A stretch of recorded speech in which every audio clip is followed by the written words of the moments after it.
আসসালামু আলাইকুম, welcome to GDS team থেকে আমি শামিম বলছিলাম। তো আজকে যে টপিক, একটা এমটিকে সেট হোক সেটা স্যামসাং হোক সেটা অন্য আদার ব্র্যান্ড। তো আজকে যে সেটটা টিউটোরিয়াল দেখাবো এটা অবশ্যই স্যামসাং দিয়েই দেখাবো। তো এইটা অনেকেই বিষয়গুলো জানেন না, যারা বেসিকে দুর্বল তাদের জন্য আশা করি হেল্পফুল হবে। আর যারা মোটামুটি জানেন আলহামদুলিল্লাহ তাদের দরকার হবে না। সেটা হচ্ছে, ধরুন আপনার কাছে একটা স্যামসাং সেট আছে। তো সেটটি আপনার সম্পূর্ণ ডেড হয়ে গেছে। এখন এই যে যে প্রসেসিং গুলা কিভাবে কাজগুলা করবেন, কোন কোন বিষয়গুলা মাথায় রাখলে আপনারা প্রবলেম হবে না, সেটা হচ্ছে প্রথমত আপনাকে আগে জানতে হবে একটা সেটের অবশ্যই বাইনারি অনুযায়ী অ্যাকুরেট ভাবে মিলাই ফাইল ডাউনলোড করে ফ্লাশিং করা জানতে হবে। Number one.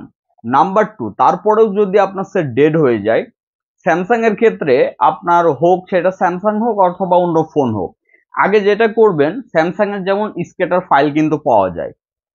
এমটিক এর ক্ষেত্রে আপনি যখনই স্কেটার ফাইল সেম বাইনারি ডাউনলোড করে যখনই ফ্লাশিং করবেন, তখনই ওই ডেট ফোর রিকভারি হওয়ার সম্ভাবনা থাকে যদি ফাইল প্রবলেম না থাকে।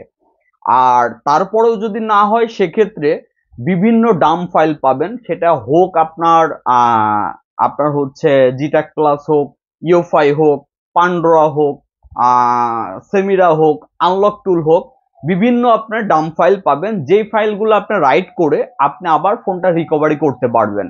তো এই যে যে স্কেটার ফাইল, আমাদের এই ফোনটি ডেড অবস্থায় আছে।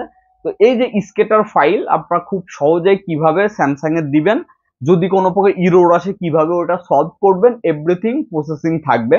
আর এই টেস্টেড অল স্কেটার ফাইল আমাদের gdsrom.com এ আপনারা পাবেন, যারা মেম্বার তারা ফ্রিতেই পাবেন। আর ম্যাক্সিমাম ফাইল আমরা এমনিতেও ফ্রি জিএসএম ভাইদের জন্য gdsmember.com এ আপলোড করতেছি, যেগুলো স্টেপ বাই স্টেপ আপনারা পাবেন। তো যাই হোক, টিউটোরিয়ালটি মনোযোগ সহকারে দেখলে এ টু জেড বুঝতে পারবেন। আর যারা জিডিএস টিমে জয়েন হতে ইচ্ছুক তারা চাইলে আমাদের পার্সোনাল হোয়াটসঅ্যাপ নাম্বারে এসএমএস দিতে পারেন, আমাদের অ্যাডমিন যোগাযোগ করে আপনাদেরকে অ্যাড করে নেবে। যাই হোক, সবাই ভালো থাকবেন। আসসালামু আলাইকুম। তো সরাসরি আমরা স্ক্রিনে চলে আসলাম।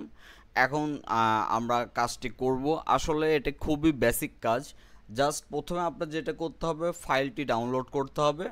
আর ফাইলটি ডাউনলোড করার পরে ফোল্ডার লোকেশনটা কপি করে নেবেন। আনলক টুল ওপেন করে এমটিকে ক্লিক করবেন। দেন রাইট বাটন ক্লিক করে আপনার স্কেটার ফাইলটি যে ফোল্ডারে আছে আগে এটা দেখায় দেবেন। তো এইটা চলে আসলো ফাইল। আর ফাইল যদি আপনার টেস্টেড থাকে তাহলে অলরেডি আপনার কাজ অনেকটা আগায় গেল। বিশেষ করে আপনার এই স্কেটার যে টেস্টেড ফাইলগুলা আপনারা পেড থাকে, তো জিডিএস রোম অথবা হালাপটেকের ফাইল দুইটাই আমাদের মেম্বাররা ফ্রি পাবেন। দেন আপনার আমরা অথরাইজ স্যামসাং দেখাই দিলাম যেন আমাদের টেস্ট পয়েন্ট না ধরতে হয়। দেন আমরা যেটা করলাম, ফ্ল্যাশে ক্লিক করলাম। এখন আমাদের সেট সম্পূর্ণ অফ যেহেতু আছে, জাস্ট আমরা কানেক্ট করলে আমাদের ফ্ল্যাশ স্টার্ট হয়ে যাবে। তো এইভাবে আপনারা যেটা করবেন, আপনাদের যেই স্যামসাংয়ের এমটিকে ফোনগুলো আছে যদি ডেড হয়ে যায়, দেন আপনার প্রথমে যে কাজটি থাকবে সেটা হচ্ছে আপনি স্কেটার ফাইল ডাউনলোড করবেন অ্যান্ড আপনার হচ্ছে ফ্লাশিং করবেন। আর এই ক্ষেত্রে ধরেন আপনি জানেন না যে যেটা ডেট ছিল এটার বাইনারি কত ছিল, সেক্ষেত্রে আপনি যেটা করবেন, ওইটা যে লেটেস্ট স্কেটার ফাইল আছে সেটা দিয়ে ফ্লাশিং করবেন। তাহলে কোনো প্রকার প্রবলেম হবে না আশা করি। এই হচ্ছে বিষয়। স্যামসাং সেটগুলো খুব সহজে আপনারা এভাবে ডেট রিকভারি করতে পারবেন যদি সফটওয়্যার আনলকের প্রবলেম হয়ে থাকে। আর হার্ডওয়্যারের প্রবলেম হলে বিষয়টা তো অন্যভাবে ট্রাই করবেন, কিন্তু আগে তো সফটওয়্যার ট্রাই করবেন, দেন আপনি হার্ডওয়্যারে যাবেন। আশা করি বুঝতে পারছেন কাজটি কীভাবে করবেন। আর এই যে যে আপনার এই সেটটার যে প্রবলেম ছিল, এইটার স্টেপ বাই স্টেপ কাজ করে আমরা gdsmember.com-এ আপলোড করব ক্লাস অনুযায়ী। কারণ এটার আইমিআই নুলের প্রবলেম আছে, তারপরে বেসব্যান্ডের প্রবলেম আছে, তারপরে এদিকে ডেট ছিল, ডেট থেকে ফাইল এটা দেওয়ার পরে রিকভারি হবে। দেন আমরা স্টেপ বাই স্টেপ কাজগুলো করব। আশা করি বুঝতে পারছেন। যারা জিডিএস টিমে জয়েন হইতে চান তারা চাইলে আমাদের হোয়াটসঅ্যাপে নক করতে পারেন। আমাদের ভালো একটা ডিসকাউন্ট পাচ্ছেন আপনারা। যে কোনো টাইমে চাইলে জিডিএস টিমে জয়েন হইতে পারেন। আর এক্ষেত্রে যেটা করবেন, আমাদের হোয়াটসঅ্যাপে এসএমএস করবেন।